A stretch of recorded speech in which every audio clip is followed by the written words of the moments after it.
Guys, welcome to my channel. তো আজকে আমার মায়ের জন্মদিন। তো দেখো আমার মাকে জাস্ট কত সুন্দর লাগছে। আর আমার মায়ের ফ্রুট কেক খুবই পছন্দ। তার জন্য আমরা এই কেকগুলো আমার মাকে গিফট করেছি।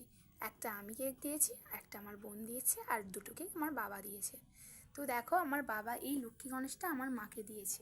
তো কেমন হয়েছে বলো। আর আমি আমার মাকে এই টিপ পাতা নেল পালিশ এগুলো সব দিয়েছি। তো বলো তো বন্ধুরা আমাকে কেমন লাগছে। আমার বড় মেয়ে কেমন দিয়েছে আমাকে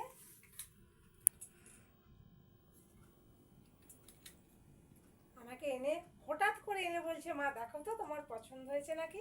আমার খুব পছন্দ হয়েছে, কারণ আমার মেয়ে, ছোট্ট মেয়ে আমাকে যেমন দিয়েছে আমি তাতেই খুব খুশি। তো বন্ধুরা, আমাদের এই ভিডিওটার জন্যে একটা লাইক, একটা কমেন্ট এবং শেয়ার করো। নমস্কার। বাই বন্ধুরা, আমার মাকে তোমরা সবাই জন্মদিনের উইশ করো।